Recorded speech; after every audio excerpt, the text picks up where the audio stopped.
Επιστρέψαμε λοιπόν και να είμαστε εδώ για το τελευταίο δεκάλεπτο της εκπομπής. Βάλε βρε Μάνο λίγη μουσική τώρα, βάλε το καριώτικο σιγά σιγά, γιατί πάμε για θάλασσα τώρα.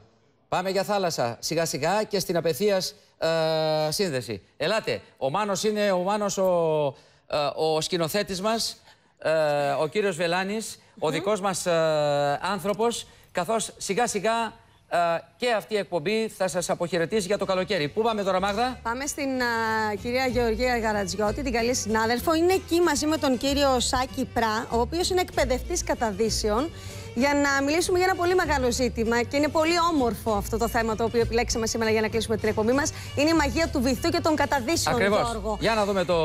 Πάμε λοιπόν πρώτα να δούμε το βίντεο, ή θέλεις να πάμε στην Γεωργία? Ό,τι θέλεις. Πάμε στη Γεωργία Γαρατζιώτη. Γεωργία, καλημέρα. Κύριε Πρά, καλή σας ημέρα. Καλημέρα, παιδιά. Καλή σας ημέρα. Για όσους αγαπούν λοιπόν τη θάλασσα και την εξερεύνηση, τους καλοκαιρινούς μήνες, για τους τολμηρούς και όχι μόνο, μια πολύ ενδιαφέρουσα δραστηριότητα είναι η αυτόνομη κατάδυση στους περισσότερους γνωστοί ως scuba diving. Μαζί μας είναι λοιπόν, όπως είπες και εσύ Μάγδα, ο κύριος Σάκης Πράς, εκπαιδευτής, για να μας πει περισσότερα. Καλή σας ημέρα. Καλημέρα σε όλους σας. Καλημέρα. Πιστεύω ότι κάποια στιγμή θα ανοίξουν αυτά τα καταδυτικά πάρκα που μας έχει υποσχεθεί η κυβέρνηση και θα μπορέσουν να έρθουν και τα εκατομμύρια τουριστών που πηγαίνουν σε άλλες χώρες για να κάνουν καταδύσεις, και όχι στην Ελλάδα την όμορφη που έχει και αρκετά ωραίους βυθούς, και θα μπορούσαμε να είχαμε κάνει και πολλά άλλα, όπως τα καταδυτικά πάρκα και διάφορα ναυάγια. Είναι μαγεία ο βυθός όμως, έτσι. Ο βυθός είναι μια μαγεία, δάσκαλε. Δεν είναι μόνο... Ναι. Κύριε Αυτιά, δεν είναι μόνο μαγεία. Ο βυθός απλά απομονώνει το μυαλό από όλο το υπόλοιπο που υπάρχει εδώ πάνω. Είναι κάτι πολύ ήσυχο, κάτι πολύ όμορφο. Δεν έχει άσχημες αναμνήσεις σε καμία περίπτωση. Κύριε Πρά, πρέπει να σας πω, εγώ έχω πάρει το πρώτο μου αστέρι εδώ και πάρα πολύ καιρό. Έχω βιώσει την εμπειρία αυτή. Είναι μια συγκλονιστική εμπειρία. Είναι πραγματικά πάρα πολύ όμορφο και μαθαίνω ότι είναι και πολύ προσιτό και για τον κόσμο. Κάποτε το να κάνεις κατάδυση ήταν ένα πολύ ακριβό χόμπι. Τώρα πια έχουν αλλάξει τα πράγματα.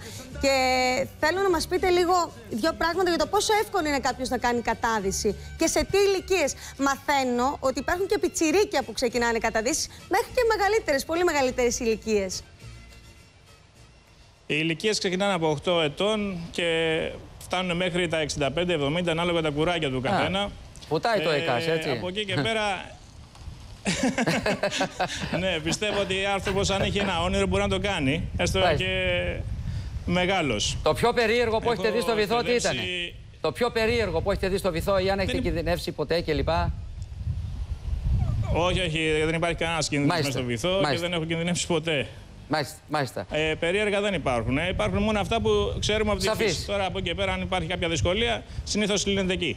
Λοιπόν, κύριε Πρά, σας ευχαριστούμε πολύ. Είναι πολύ σημαντικό αυτό που τονίσατε, το ότι στην Ελλάδα πρέπει να γίνουν καταδυτικά πάρκα, γιατί οι άνθρωποι οι οποίοι κάνουν καταδύσεις και ενδιαφέρονται και τους αρέσει αυτό το σπορ, αυτό το χόμπι. Κάνεις και εσύ κατάδυση, έτσι? Αυτή που βλέπουμε τώρα που βουτάει με τις μπουκάλες είναι η Μάγδα. Όπου πριν από λίγο καιρό είχα βρει και μια εφημερίδα μέσα στο βυθό. Νομίζω ότι με κουβαλάει, με κυνηγάει, νομίζω. Αυτή είσαι τώρα εδώ? Και η δημοσιογραφία. Ναι. Αυτά είναι τα πλάνα. Σε πόσο βάθος είσαι? Εκεί είμαστε στα 14 μέτρα περίπου. Καλά. Και είναι μια πραγματικά συγκλονιστική εμπειρία. Δηλαδή. Περίπου, ναι, κάτι βλέπουμε. Κύριε Πρά, είναι πολύ σημαντικό αυτό που λέτε. Θα θέλαμε και εμείς μέσα από την εκπομπή μας να καλέσουμε την κυρία Όλγα Κεφαλογιάννη να κάνετε ίσως ένα ραντεβού, γιατί όχι, να της πείτε τις δικές σας ιδέες για τα καταδυτικά πάρκα. Είναι 3 εκατομμύρια άνθρωποι και είναι τουρίστες και τεχνικούς είναι πολλά τα λεφτά που μπορούν να έρθουν στην Ελλάδα. Και επειδή τόνισες, Γιώργο, και εσύ ότι μέσα από τον τουρισμό μπορούν να έρθουν έσοδα, είναι μια πολύ καλή ιδέα. Να είστε καλά, παιδιά. 9:52 πρώτα λεπτά. Χαρείτε τη θάλασσα. Ευχαριστούμε πολύ. Χαρείτε τα νησιά μας. Γεωργία, σε ευχαριστούμε και εσένα. Καλή συνέχεια, καλές καταδύσεις. Φίλες και φίλοι, τέλη Αυγούστου θα είμαστε και πάλι εδώ.